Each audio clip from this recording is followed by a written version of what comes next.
Good afternoon po, sir. I am Sinharlio Mercado, a student from BACOM, and we are studying po.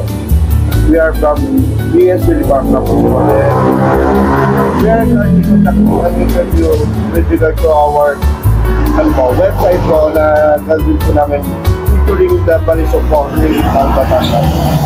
Ang tatanong ko na po ay with regard po sa success stories po. Kung paano po kayo nagsimula noong una, nung sabi po 1991 up to now po na kayo po ay hanggang ngayon ay nagtitinda po at nagagawa ko po ng Balisok. Noong 1991 kasi kinasal ako January. Pero yun, pinatapa ako nun. Gusto ko na magtayo rito ng Balisok. Ako na may graduate din sa college graduate din ako, pero hindi ako naging player. Siguro, mas gusto ko negosyo, Hindi ako payagan ng nanay ko kasi marami akong kakompetensya. May tindahan dito, may tindahan doon. Sabi niya, wag na raw ako magtinda kasi ganyan. Pero nung ako nag-asawa, wala akong choice, wala akong trabaho, pumayag na. Di parang parang happy lang nung una. Kasi ako isa-standby. Kasi ang trabaho ko sa nanay ko, ako'y runner. Kasi ang aking nanay, meron siyang sariling negosyo, embroidery naman. Yun, parang simula noon, akin ang kinarir ang pagbabalisok. Hanggang ngayon, na parang nakikita ko naman okay naman. So, simula po kayo ng Balisok. Sino po ang nagmula sa inyo o nagturo po na paggawa ng Balisok? Hindi, mga uncle ko nagawa ng Balisok noon. Kahit ang tatay ko, mga uncle ko, gawa ito silong ito ng araw. Kaya lang napatigil yan ng Marcelo. Yeah. Pero, ako talagang gusto ko magtinda ng Balisok nung since pa. Kaya lang, iba ang kanilang paggawa. Kasi sila, nagawa, hindi naman sila nagbebenta. Parang ibinibigay nila sa kasa, yung kasa ang nagluluwas ng Manila. Hindi ko katulad, ako nagpapagawa ng Balisong, the same time, ako rin nagbebenta. Ganun. Kung kayo po ay nagsisimula po sa paggagawaan po, ano na po ang mga naging problema o mga problema kinakarap po kayo po ay nung una, wala akong nagiging problema kasi marami manggagawa. Nung panahon una, ang wala namin ay mamimili. Medyo kukunti pa ng una. Pero ang magiging problema na, wala naman kasi nung panahon yun. Wala naman nagiging problema kasi mura pa naman ang bilihin noon. Mura pa mura rin ang bilihin. Pero ngayon po, ano po sa palagay nyo na pinakarap na problema ninyo na pagkitinda po ng Balisok at sa production po? Yun nga, lagi ko sinasabi, kulang na manggagawa ng Balisok. Yun ang number one. Pangalawa, tumataas ang raw materials. Kasi mga imported yung raw materials na yan yung iba dyan. Yun lang ang mga problema namin. Pataas ng gamit, pataas ang labor, kasi marang bilihin. Pangalawa, kukunti na nga ang manggagawa. Kasi pa nag-iisip po tayo, yung simula po nung kayo dahil nagsimula na magawa ng Balisok, hanggang ngayon po ay sa palagay po ba ay malaki po ang pinagbago ng inyong buhay? Siyempre naman, bread and butter ko to Yun po. Nakapagpaaral ako rito. Nakapagpaaral. Tapos ng mga anak ko, 3. Then,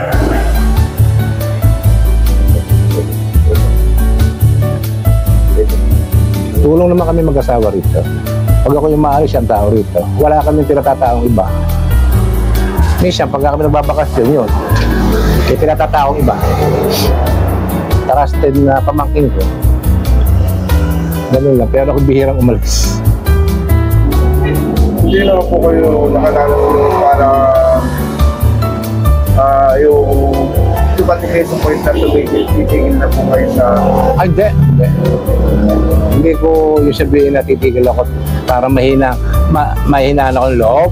Ako yung Hindi. nagkaproblema. Hindi ako mahina sa lang.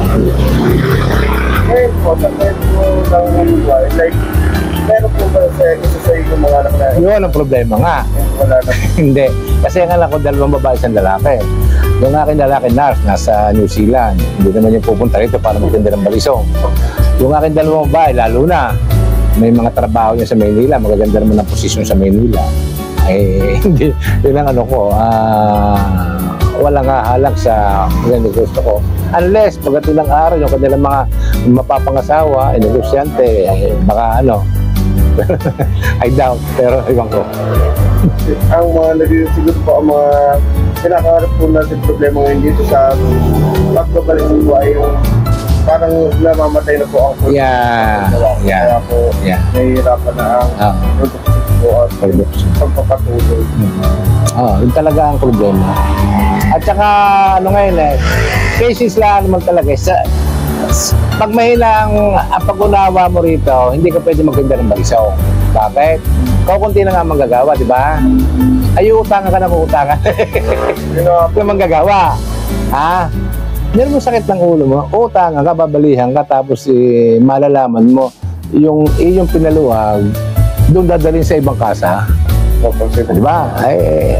Kung sa iba yun, scratch ka na. Hindi ka na pwedeng gumawa sa akin, di ba?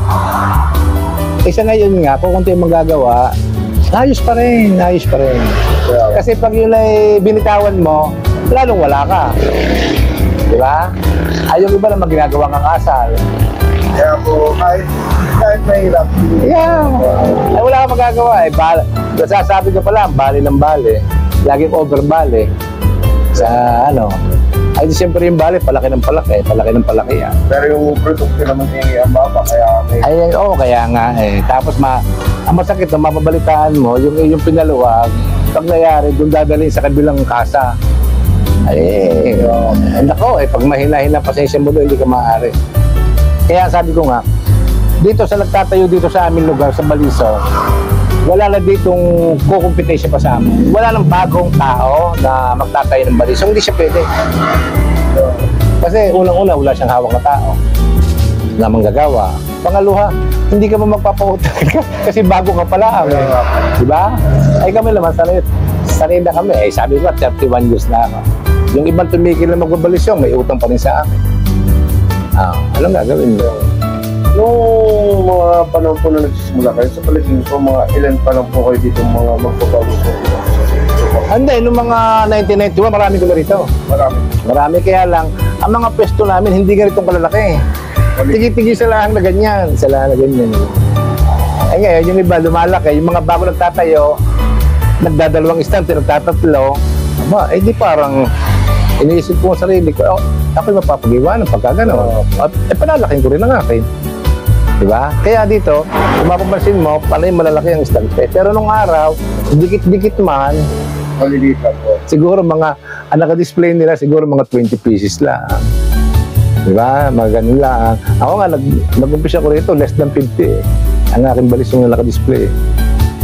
Yung karaniwan itong 29 na sukat ng balisong po, ay gaano po katagal ang proseso ng pagkagawa po? Ang ano kasi nga, depende sa yari, depende sa ano. Hindi ano yun kasi ano dito, parang per week ang ang gawa nila. Siguro sa isang linggo, pagka yung mass production na ginagawa, yung mga mumurahin, kaya doon siguro mga 12 pieces to 15 pieces. Pero pagka yung mga special, kasi mabusisi yun, siguro mga 4 lang.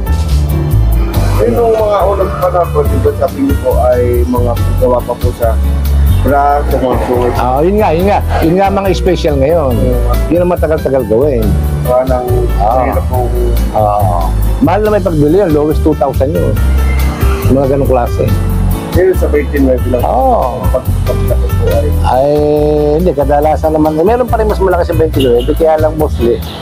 Ang binibili lang na may gaya, yung mga 29 pababa. Kasi yung nabili na malalaki, pan-display. Collectors na yun. Pan-display o pan-regalo.